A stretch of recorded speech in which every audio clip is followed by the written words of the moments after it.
khawatir, takut, kami perlu firman. Yes. Sebab firman itu adalah pribadimu sendiri, Yesus. Firman itulah kekuatan daripada Tuhan. Untuk mengerti pribadimu, kami butuh Roh Kudus. Penuhi kami, buka pikiran dan pengertian kami, supaya kami bisa mengerti apa yang dikehendaki oleh Yesus Kristus ketika kami masih ada di dunia ini. Bicara bagi kami karena kami siap mendengar. Haleluya, amin. Silakan duduk kembali. Puji Tuhan, haleluya. Shalom. Ya, ada saudara-saudara saya dari Biak ada di sini, bisa berdiri sebentar. Ya, ini keluarga saya. Mereka adalah tim pelayanan bersama saya di jemaat. Mereka adalah pemimpin-pemimpin di gereja. Kebetulan mereka libur, jadi datang ke Jakarta dan mereka ikut. Wah, tanya saya sharing di mana dan mereka ikut. Terima kasih, iya. Sebenarnya secara medis saya tidak bisa khotbah, belum diizinkan oleh dokter, karena waktu saya keluar dari rumah sakit kemarin saya belum bisa jalan. Saya diminta oleh, ini bukan saudara, ini saudara saya Albert, ini saya betul-betul berdoa dalam keadaan tidur di rumah sakit itu, kaki tidak bisa angkat karena begitu panas tinggi jadi lemas. Saya minta kepada Tuhan, memang kalau Tuhan izinkan ya, beri kekuatan untuk tanggal 10 ini. Dan memang waktu keluar 1 minggu saya bisa berjalan, dan itu saya bisa dulu. Makanya saya minta izin dari Pak Albert bahwa izinkan saya duduk dulu di kursi, karena ini antisipasi saya sudah berdiri lama bisa goyang-goyang gitu. Iya, karena kemarin saya mengalami, tadi air mata saya terus ngalir karena pujian itu ditujukan kepada saya. Itu karena kasih Tuhan aja. Saya bisa berdiri, saya ada di sini, itu karena kasih Tuhan.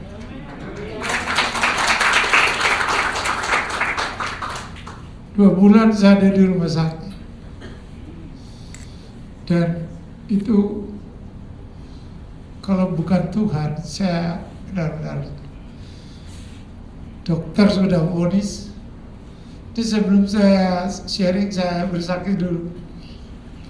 Dokter sudah vonis, setelah diperiksa kira-kira 2 minggu, masuk sana MRI, PET scan di nuklir semuanya, itu dicurigai itu kanker di pankreas saya. Dan menurut dokter sudah vonis bahwa saya cuma umur sekian tahun, jadi tidak usah lagi katanya. Karena kalau ada kanker di pankreas, kalau diutik-utik, di operasi itu tidak lama. Hidupnya itu tidak lama. Tapi saya punya istri yang luar biasa. Istri saya bilang, dokter, Saya punya Tuhan Yesus. Pak dokter tidak punya hak untuk menentukan umur seseorang. Kami bukan hidup karena perkataan manusia. Kami hidup karena perkataan Yesus. Ya. Tapi dokter bilang tidak usah lagi periksa kemana-mana karena ya kita tunggu aja katanya. Tapi puji Tuhan, ya mengalami lembah kekelaman ini. 2 kali saya di operasi ini setelah 2 kali 2013 jantung dan ginjal. Ini kemarin juga 2 kali. 1 kali itu tanggal 12 Mei itu gagal karena pennya itu agak terbuka. Itu yang membuat saya sakit. Panas tinggi. Itu menurut para suster dokter di ICU itu suhu badan saya 100. Mereka ketakutan. Tapi yang hebatnya ini kita punya Tuhan hebat. Tuhan Yesus itu bikin saya tidur. Jadi saya tidak rasa itu mereka sibuk, udah stres, saya tidur aja. Tenang, saya tidak rasa itu 100 suhu badan itu gak rasa. Orang 40 suhu badan 40 aja udah kejang-kejang. Saya 100. Itu menurut kesaksian dari dokter. Saya bangun itu jam 2:30 pagi. Itu tempat tidur saya seperti saya ada di kutub utara. Dingin, mereka pasang alat.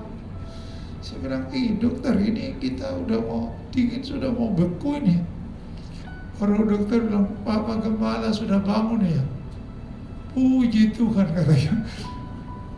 Wah, Bapak Gembala ya. Tuhan itu tolong. Itu suhu badan Bapak itu 100. Dan turunnya lama.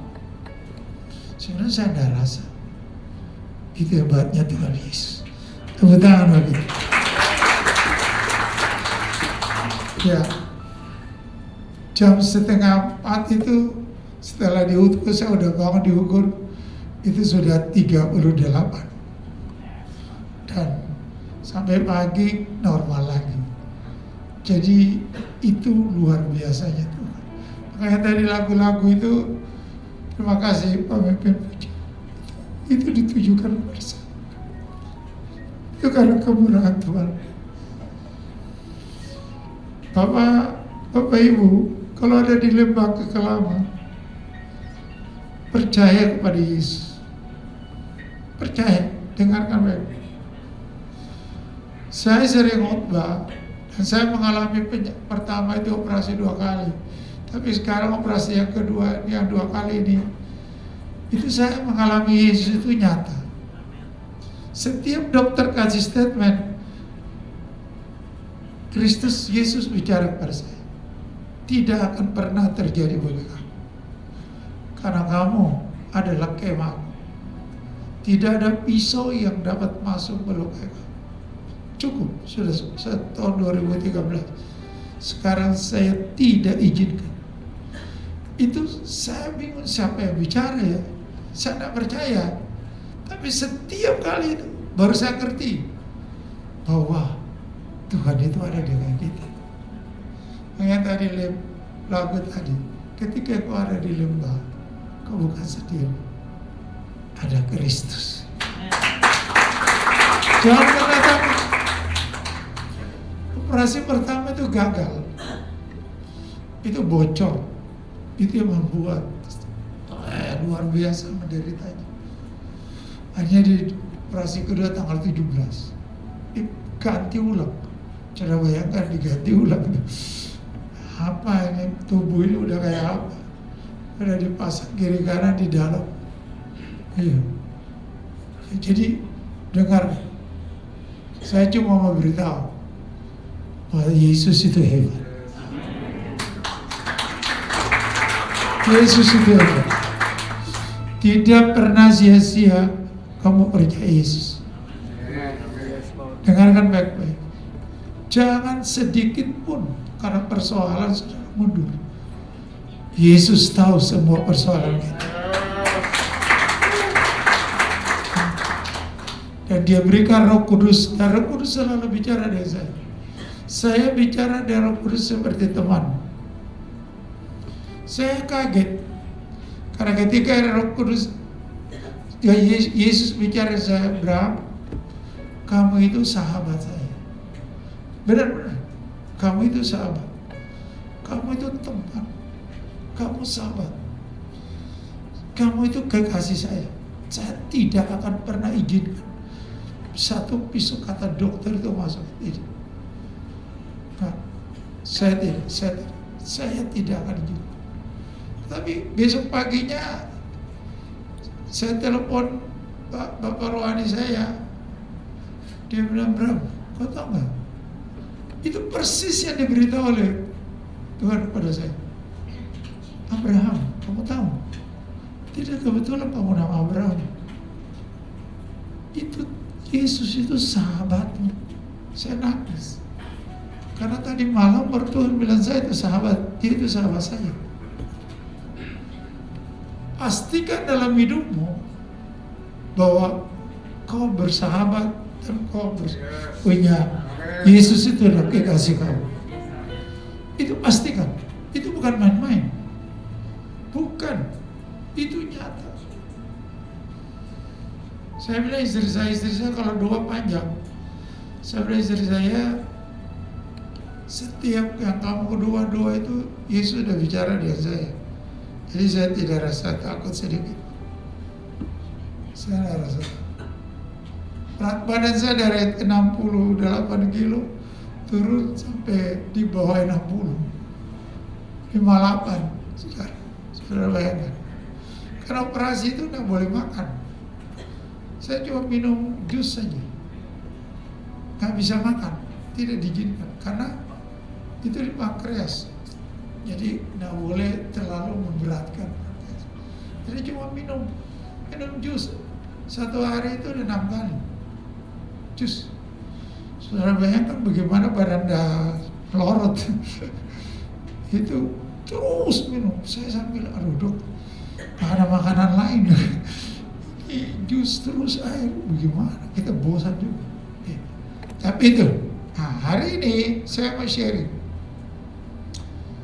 Kebetulan jemaat kita di sini kan baru mulai, ya, namanya bagus. Saya bilang sama Holger, nama jemaatnya bagus.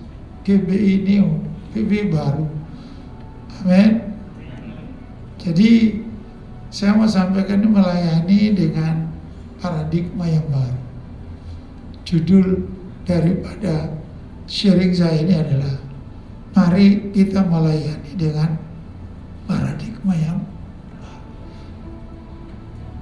Gembala senior kita Paniko telah mencanangkan sudah 7 bulan ini bahwa kita beliau punya semua jemaat yang ada di bawah penggembalaan beliau harus melayani dengan paradigma yang baru.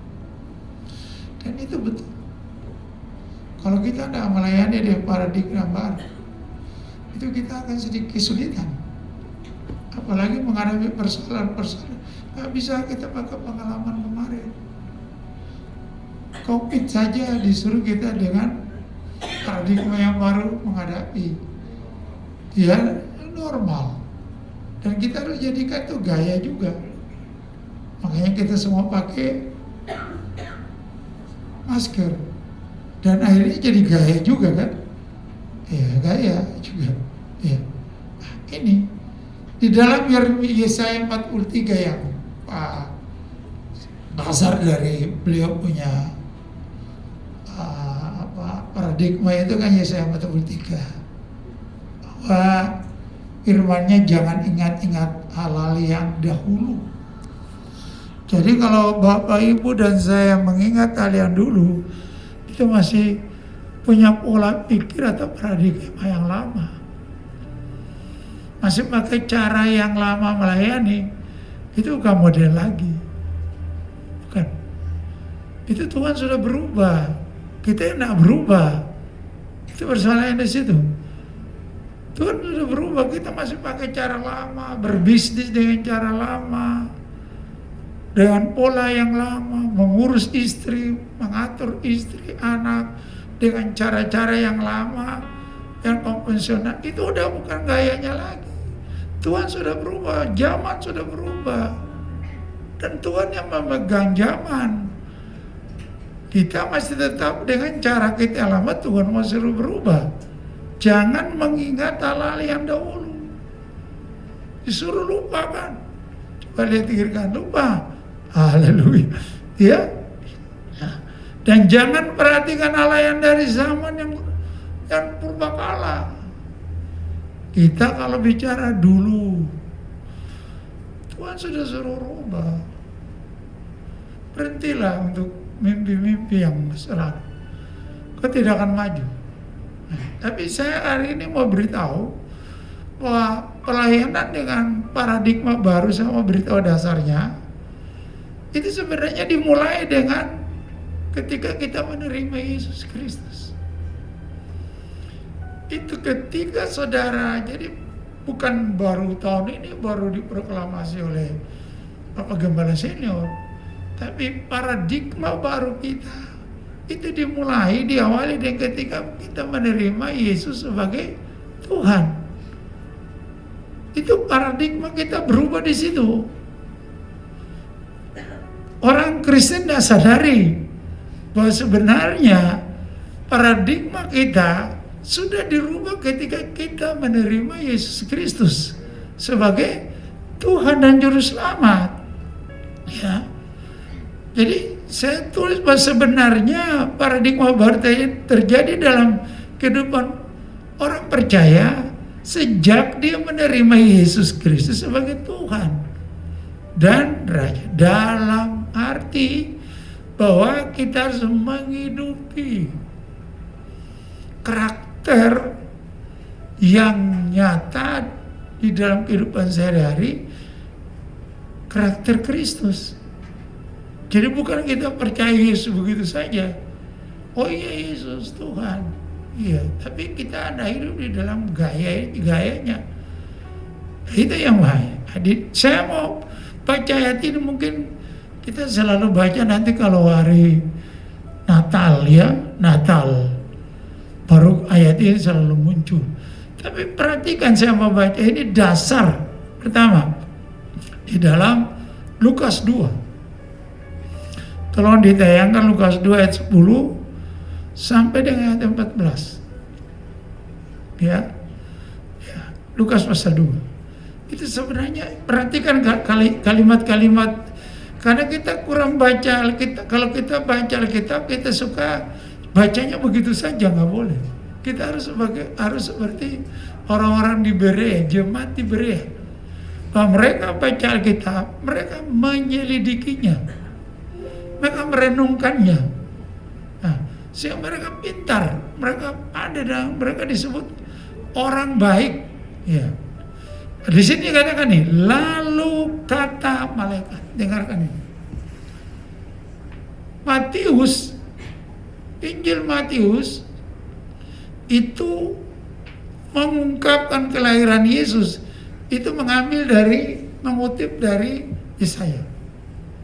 Tapi Injil Lukas itu langsung dari surga. Ingat, itu beda. Lukas dan Matius memberitakan cara hidup, cara lahirnya Yesus beda. Kalau Lukas beritahu bahwa itu datang langsung dari surga, bukan dari manusia. Itu dari surga. Perhatikan ya.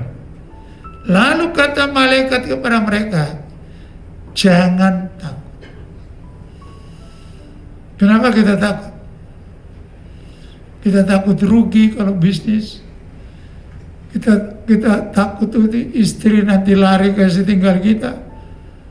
Kita takut banyak hal sakit, kita ketakutan.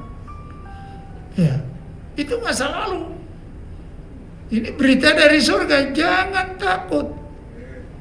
Amin.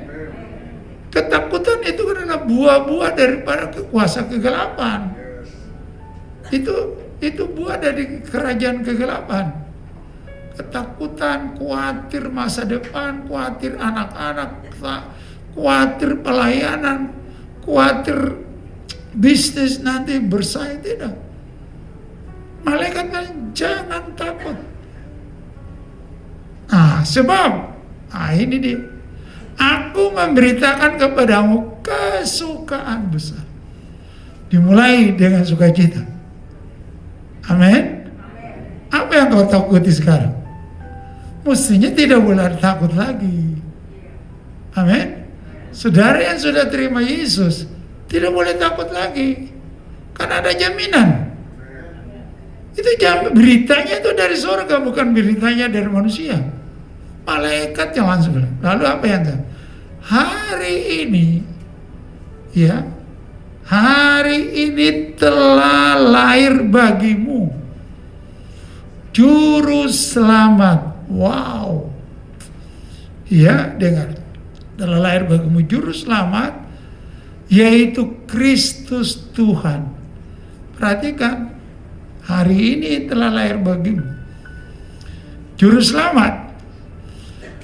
Dalam kata bahasa Ibrani itu disebut Yosua, juru selamat. Yosua ada dua pengertian. Bahasa Ibrani kuno dan Ibrani masa sekarang.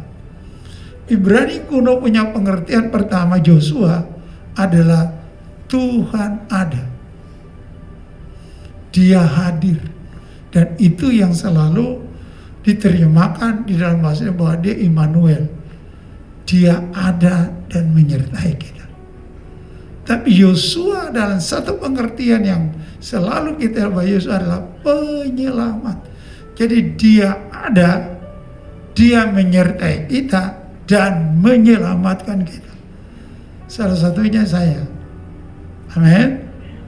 Amin. Dia ada dan dia menyelamatkan saya. Dia juga seperti itu bagi saudara. Kristus Yesus tidak pernah anak emas satu orang. Nah, karena dia mati buat saudara dan saya. Dia beli saudara dan saya dengan darahnya. Tidak ada darahnya yang dia beli, yang itu tidak. Semuanya. Jadi semua kita sama dengan Tuhan. Jadi kalau dia lakukan buat saya Yesus, dia bisa lakukan bagi saudara. Amin. Nah, pengertian yang pertama itu biasa disebut, maka disebut Immanuel. Yesus ada, dia ada dengan kita. Nah, gitu.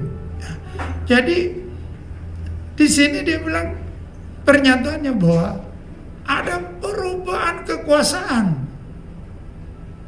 Saya sedikit beritahu, ada perubahan kekuasaan lama yang dikuasai kerajaan kegelapan membuat saudara dan saya takut.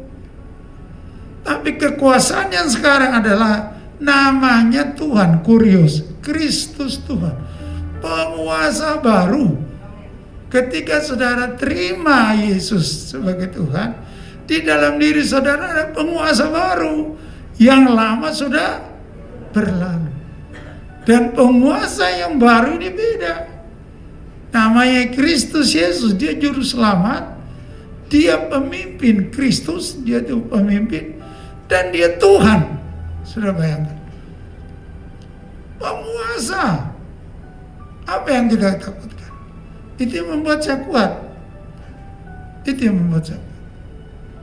Sampai dokter bilang saya begini, Pak Pendeta ini semua badannya ini sudah dioperasi ya. Ini bypass, melintang di sini untuk lepas ginjalnya. Ini kalau operasi lagi ini bagaimana? Saya bilang ya itulah. Tapi kalau Tuhan yang kehendaki kita mau bilang apa? Nah, tapi kali ini Tuhan bilang tidak ada. Sudah cukup. Haleluya. Tuhan juga akan bilang saudara, penderitaanmu sudah cukup. Cukup. ia akan selesaikan. Dan itu saya mengalami. Sehingga baru saja hasil pemeriksaan di laboratorium keluar dari sejak tanggal 17. Baru tanggal 7 kemarin keluar biopsinya. Apa yang dikatakan? Tidak terbukti. Tidak terbukti bahwa sel yang ada di pankreas saya itu mengandung sel yang hubungan dengan kanker. Tidak terbukti. Tuhan bisa bikin apa saja. Amin. Tuhan bisa, dia penguasa. Dia buat yang tidak ada menjadi ada. Amin. Yang tidak mungkin jadi mungkin. Percaya. Jangan takut. Karena telah lahir bagimu penguasa baru di dalam hidup. Saudara yang sudah terima Yesus sadar itu. Itu dasar dari paradigma baru. Jadi kita mulai dengan pelayanan. Dan ketika Yesus dalam hidup kita, itu termateri Roh Kudus. Termateri Roh Kudus. Mungkin tolong ditayangkan supaya saya mau ayatnya. Kali ini lebih banyak ayat, tidak apa-apa ya. Tidak apa-apa. Ini di Efesus pasal 1 ayat 13 dan 14. Ini supaya apa yang saya ucapkan saya buktikan dengan firman Tuhan. Supaya apa yang saya bicarakan kalau tidak sesuai dengan firman Tuhan, jangan percaya. Jangan percaya saya. Percaya Yesus.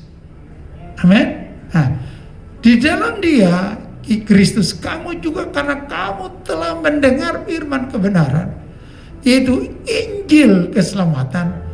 Di dalam Dia kamu juga ketika kamu percaya dimateraikan dengan Roh Kudus yang dijanjikannya. Jadi ketika kita terima Yesus, di dalam diri saudara dan saya itu ada Roh Kudus, Kristus yang diurapi. Ada Roh Kudus. Ayat yang ke-14. Ayat yang 14. Oh iya, Roh Kudus itu adalah jaminan bagi kita sampai kita memperoleh seluruhnya, yaitu penebusan yang menjadikan kita milik Allah untuk memuji kemuliaan. Yang setuju dengan firman Tuhan ini katakan amin. Beri tepuk tangan bagi kita. Jadi Roh Kudus dan itu yang merubah cara pandang kita. Tidak ada manusia yang bisa merubah kamu, cuma Roh Kudus saja. Ya, dia merubah. Sehingga Paulus berkata begini. Ya, saya baca dulu. Tapi sebelum saya baca Paulus Korintus pasal 5, ketika Kristus hidup di dalam kita, ada dua yang Dia akan lakukan. Sebenarnya ada tiga. Yang pertama, hidup kita sederhana. Mungkin kita ada kelebihan materi, mungkin kita punya kelebihan pengetahuan orang lain, tapi sederhana. Jangan sombong. Amin. Jangan sombong. Karena di dalam Injil Lukas dia bilang ayat 12, Injil Lukas 2 ayat 12 katakan bahwa inilah tanda. Apa tandanya? Dia dibaringkan di palungan. Dia raja, tapi dia baringkan di palungan. Di tempat binatang yang paling rendah. Itu tanda kerendahan hati. Jadi tanda kita penuh Roh Kudus adalah rendah hati.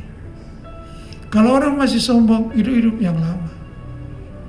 Itu penguasa lama, kerajaan kegelapan. Nah, lalu hasil dari apa yang kita harus hasilkan daripada ketika Kristen kita ada cuma dua. Kemuliaan bagi apa yang kau kerjakan. Keberhasilanmu dalam bisnis, pelayanan anak-anakmu, dalam pelayanan di tempat ini, itu untuk Tuhan. Kemuliaan bagi Allah di tempat yang mahal. Bukan untuk saudara dan saya, tapi untuk Tuhan Yesus. Itu hasil. Itu yang kita harus nyatakan kepada orang lain. Apapun yang kita kerjakan, itu untuk kemuliaan Tuhan. Benar, saudara dipakai Tuhan dan saya, tetapi bukan. Kalau bukan Tuhan, kita tidak bisa. Kalau bukan Tuhan, kamu tidak bisa berhasil dalam bisnis. Karena banyak persaingan di dunia, di kiri kanan. Tapi kalau kita masih ada keuntungan, itu karena anugerah. Ada langganan, itu anugerah. Orang lain berpikir, oh bagaimana, tapi Tuhan selalu membuka jalan begitu. Ya, dia. Lalu yang kedua adalah kita harus membawa damai. Di sini dikatakan damai sejahtera. Ya, di antara manusia. Jadi karena kita sudah terima Kristus, ya dia itu Raja Damai. Jadi kita harus membawa damai kepada siapa saja. Nah, ini di statement ini yang kita lihat di dalam 2 Korintus 5:17. Jadi siapa di dalam Kristus, ia adalah ciptaan baru. Manusia roh, manusia Kristus. Ya, yang lama sudah berlalu. Sesungguhnya yang baru sudah dan ini adalah pernyataan iman kita. Amin. Itu pernyataan. Saya di dalam Kristus. Yang lama sudah berlalu. Cara hidup saya lama sudah berlalu. Mestinya yang sekarang ini adalah cara hidup baru. Cara hidup Kristus. Bukan lagi cara hidup lama. Sudah dengan paradigma yang baru. Yang lama sudah berlalu. Yang baru telah datang. Yang baru, manusia baru. Jadi kita harus sadar bahwa kita manusia baru. Jangan ikut-ikuti orang. Halo? Sesungguhnya yang baru telah ada. Ini komitmen dan pernyataan kita sebagai manusia. Dan ini yang membuat kita berbeda dari orang lain.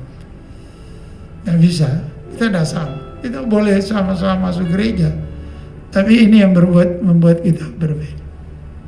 Ya, ini. Jadi Bapak Ibu, mari sadarlah. Saya mau tantang saudara. Siapa yang ada di sini, jemaat yang belum pernah dia masuk gereja, tapi belum pernah mengundang Yesus untuk jadi Tuhan di dalam hidupnya. Itu penting. Itu merubah hidup saudara. Saya ulang lagi. Kalau yang belum pernah mengundang Yesus masuk di dalam hidupnya sebagai Tuhan. Karena Alkitab berkata dalam Injil Yohanes bahwa kalau kita tidak dilahirkan kembali, kita tidak akan melihat kerajaan Allah. Kalau kita tidak dilahirkan oleh air dan roh, baptisan air dan Roh Kudus, kita tidak akan masuk, tidak akan menikmati kerajaan. Kita hidup dalam ketakutan, kita hidup dalam kekhawatiran. Kalau Bapak Ibu yang ada di sini yang belum pernah undang Yesus, silakan Mas ibadah, tepuk tangan silakan. Tapi belum pernah bilang Yesus masuk jadi Tuhan dalam hidup saya, kontrol hidup saya, kontrol bisnis saya, kontrol anak-anak saya, kontrol keluarga saya. Saya dengan hormat saya minta angkat tangan, angkat tangan. Ini pernyataan ini saya minta supaya ada keberanian, karena ini keberanian. Kalau saudara dan saya cuma ikut-ikutan saja, belum ada kepastian. Tapi saudara harus mempercayai dia, menyerahkan hidupmu kepada dia. Saudara yang belum pernah, saudara angkat tangan. Saya tidak mempermalukan saudara. Cuma saya menolong saudara untuk menikmati kebaikan Tuhan. Itu saya menolong.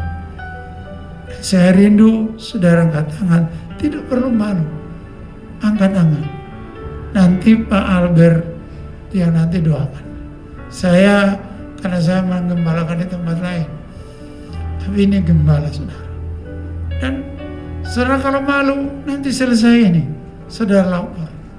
Kan itu penting bagi hidup saudara. Apa artinya kita hidup di dunia ini? Kita rajin masuk gereja, tapi kita masih khawatir karena kita belum pernah menjadikan Kristus sebagai Tuhan, penguasa di dalam hidup kita. Percuma. Kekhawatiran, ketakutan akan datang kepada saya. Terus. Saya harap Roh Kudus beritahu saya banyak, cuma gak mungkin kalian malu. Tapi kalau malu, silakan nanti selesain baru. Saya cuma jelaskan bahwa betapa pentingnya dasar paradigma baru. Pertama. Nah, untuk itu, dalam membangun jemaat sekarang, baru 1 bulan ini, ya kita perlu untuk memenangkan jiwa, kita perlu perhatikan dasar dari paradigma baru. Ada 2 hal yang saya katakan, yang saya pesan ini. Yang pertama adalah berdamailah dengan semua orang. Untuk membangun pelayanan, kalau saudara tidak pernah berdamai dengan siapa saja, itu sangat berbahaya.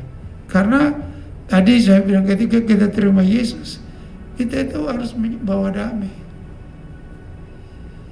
Kalau kita tidak bawa damai dan tidak berdamai dengan orang, kau bukan orang kerajaan Allah.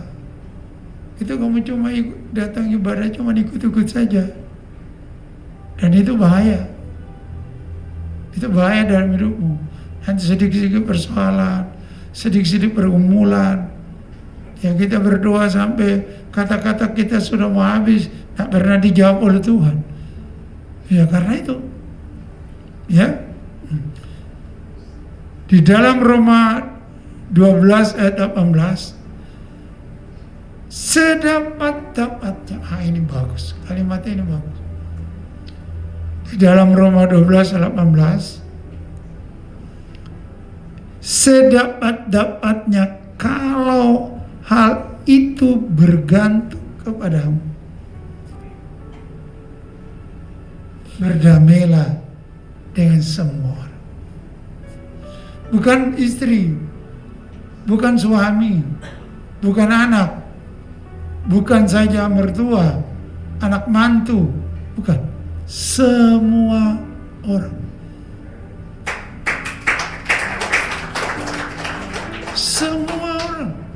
Semua orang di sini bukan saja orang Kristen. Orang yang tidak percaya, mungkin tetangga kita yang membuat kita selalu sakit hati, berdamai. Karena itu dasarnya. Paradigma baru, berdamai.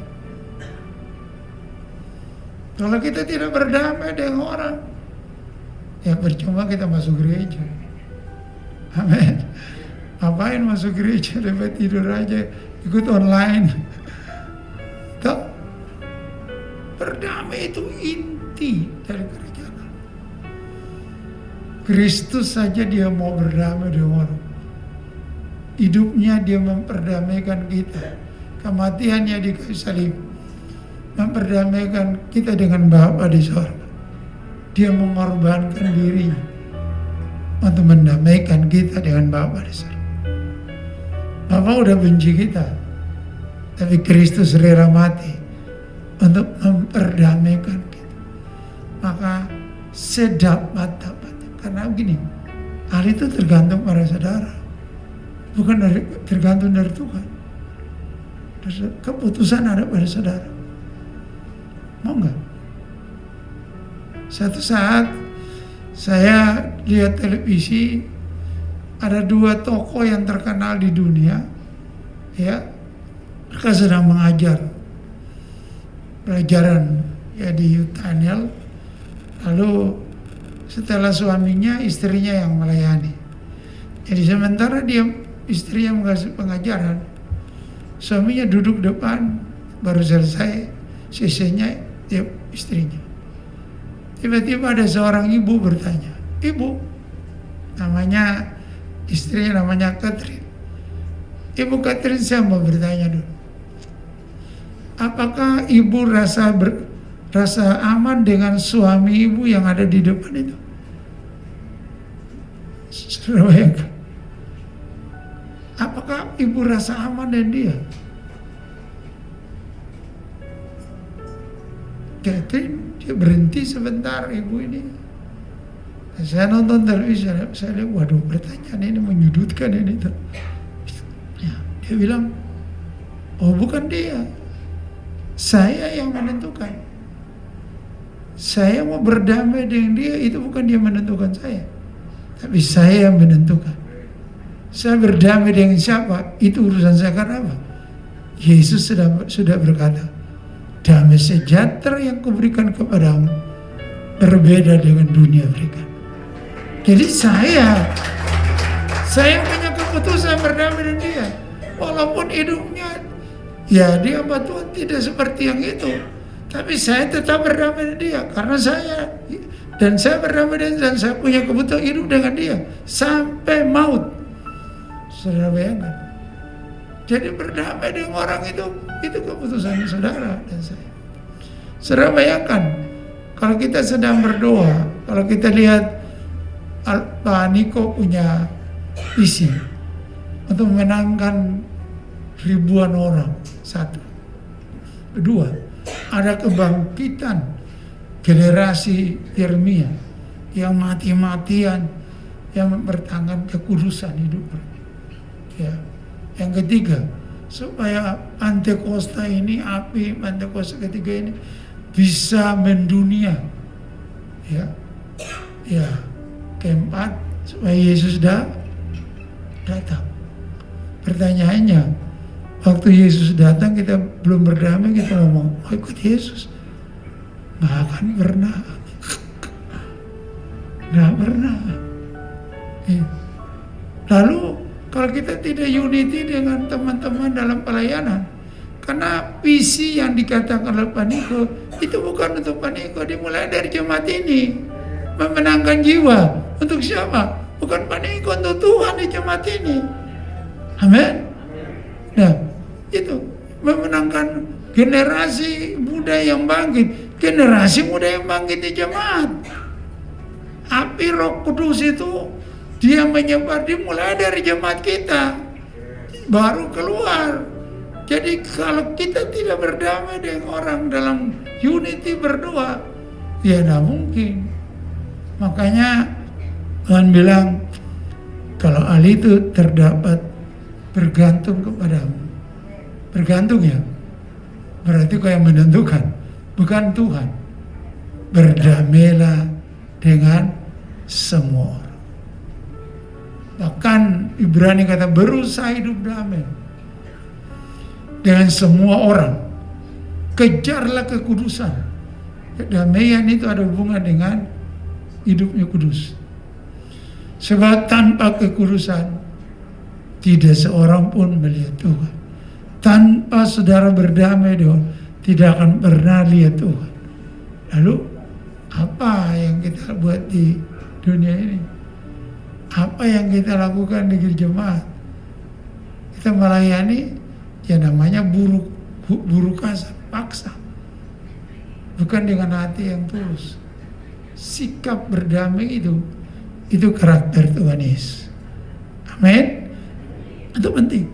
Yesus dalam pengajarannya katakan, kalau engkau mau berdoa, kalau engkau masih ingat ada saudaramu yang terluka karena engkau tinggalkan di doa itu, persembahan, pergi berdamai dulu, baru datang.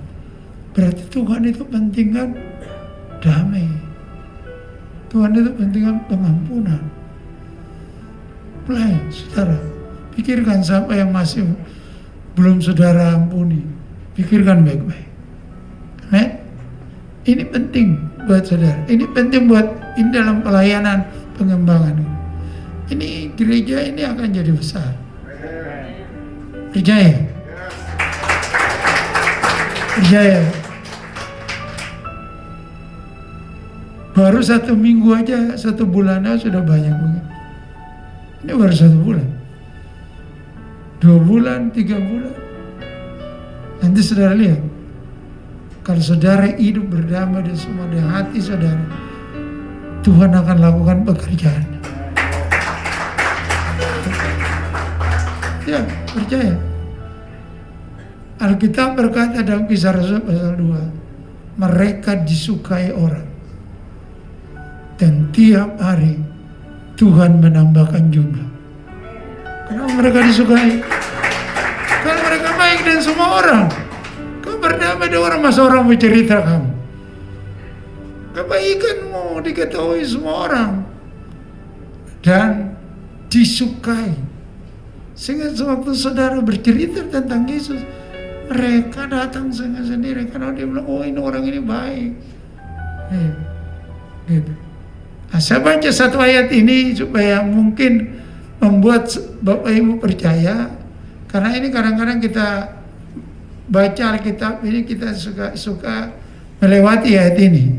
Yohanes 13 ayat 31 dan 32. Kita suka fokus kepada ayat 34 dan 35. Tapi ayat 31 ini dan 32 kita kurang perhatikan.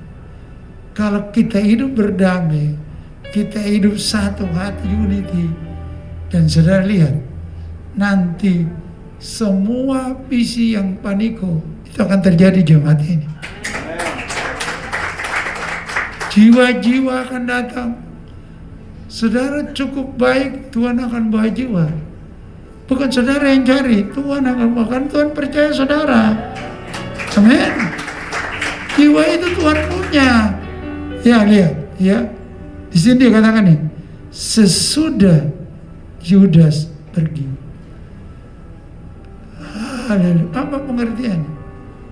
Yudas tadinya mereka dalam persekutuan, makan perjamuan bersama, cuci kaki sama-sama.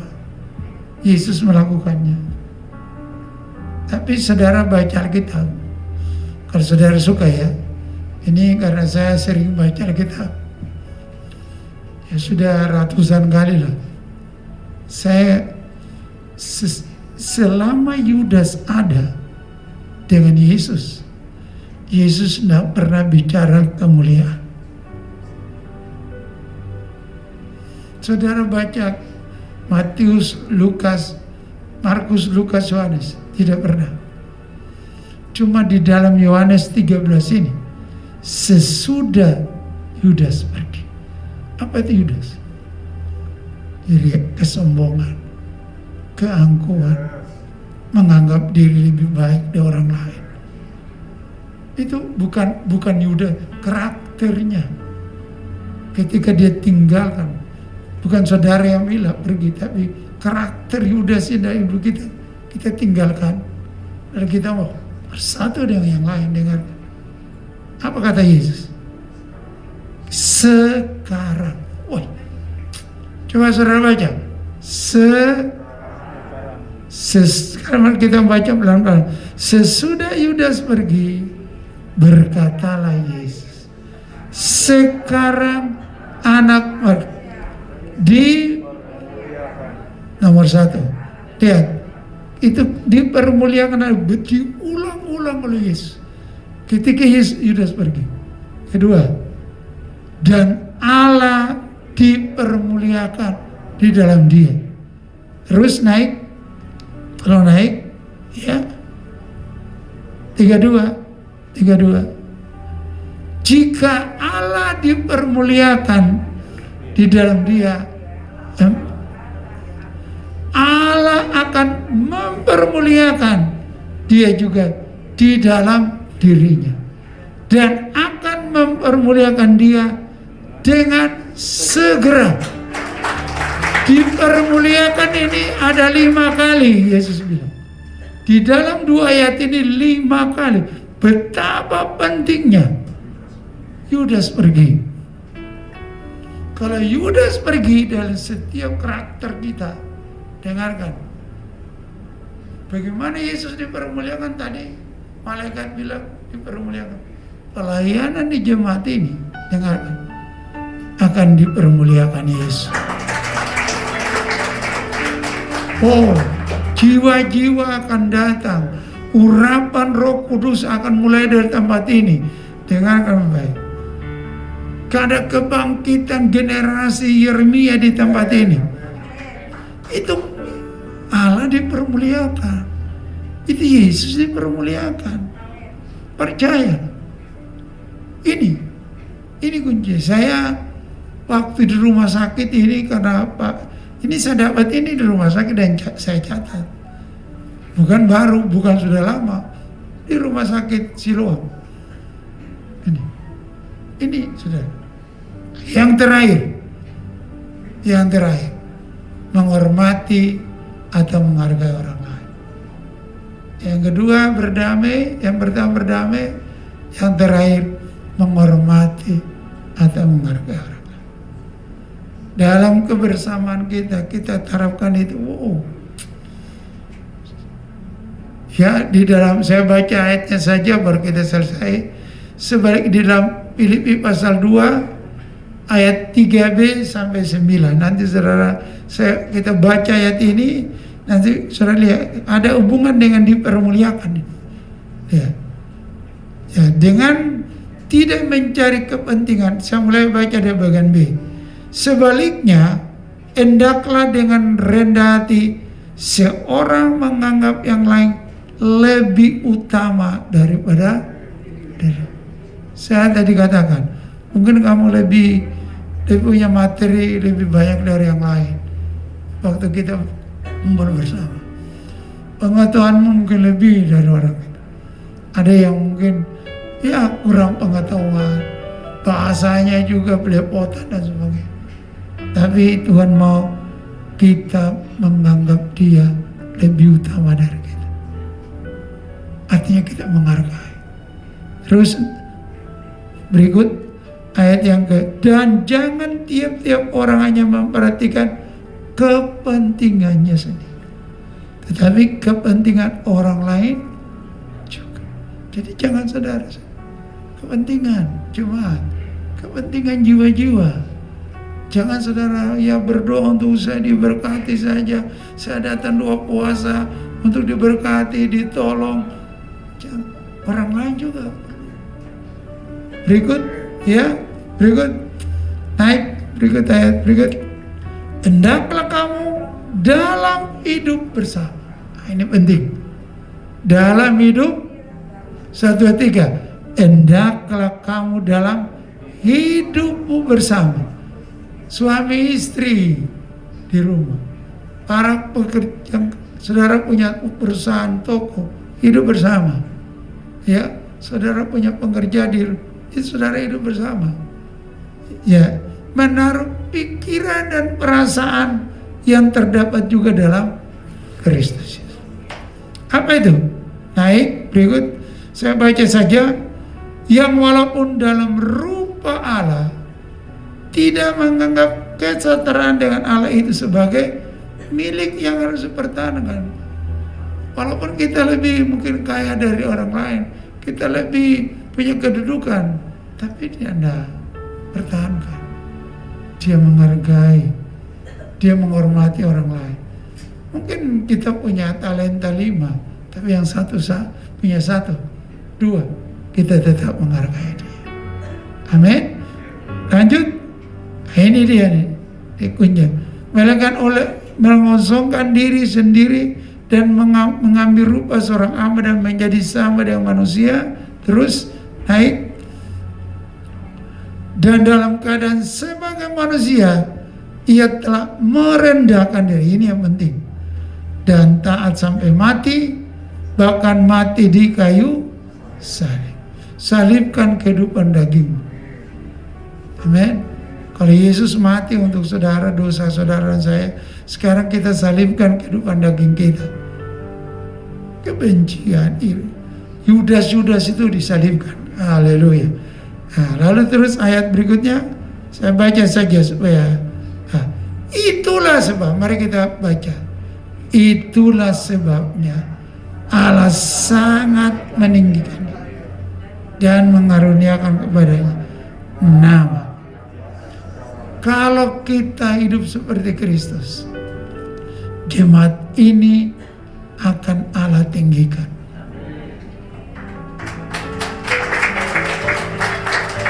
Saudara, keluarga saudara, bisnis saudara, Tuhan akan tinggikan. Pelayanan saudara, karena saudara menghargai orang lain, Tuhan akan tinggikan. Mungkin tukang sapu, tapi dia adalah bagian dari kamu. Menghargai dia. Wow. Saya tutup dengan ini. Ini mungkin supaya saudara lebih sungguh-sungguh dengan itu.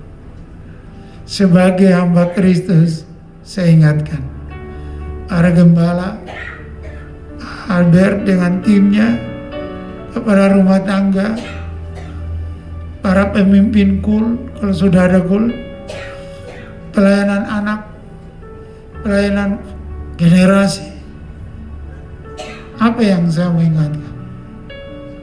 Coba saya mau suruh baca ayat ini dan saya harap saudara baca dan itu menggairahkan saudara. Dan ini yang membuat saya mencintai jemaat. Dengarkan, saya mengasihi jemaat yang Tuhan percayakan karena ayat ini. 1 Tesalonika 2.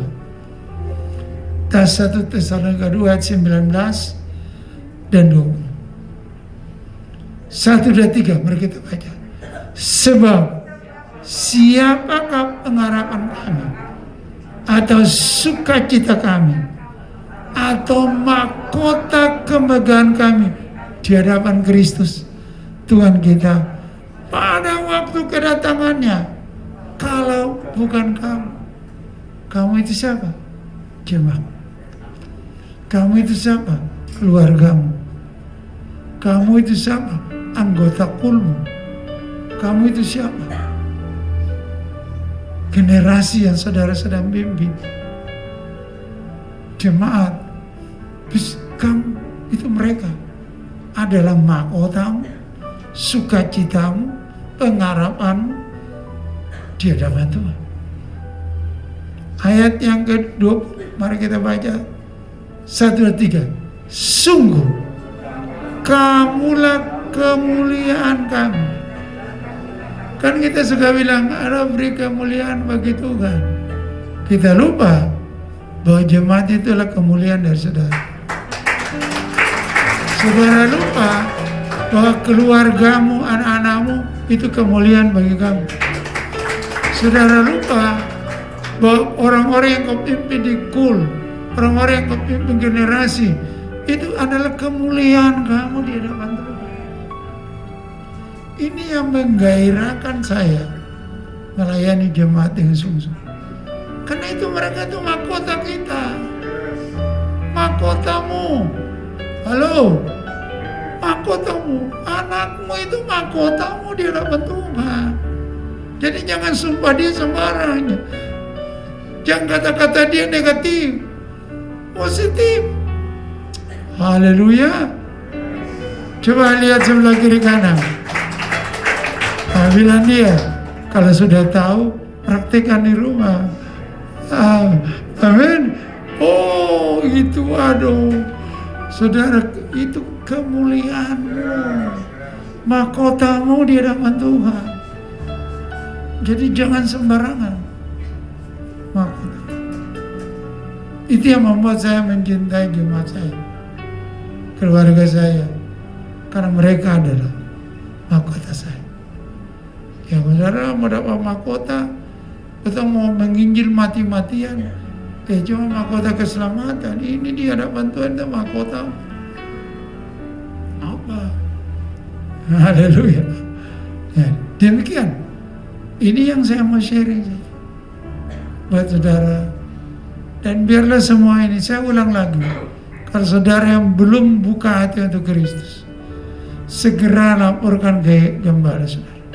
para pemimpin saudara. Pastikan Yesus di dalam diri saudara. Dan saudara akan lihat perbedaan dalam hidup saudara. Luar biasa. Lembah mau Tuhan ada di sini. Luar biasa. Yesus, ku sembah Kau, sujud di hadapan-Mu,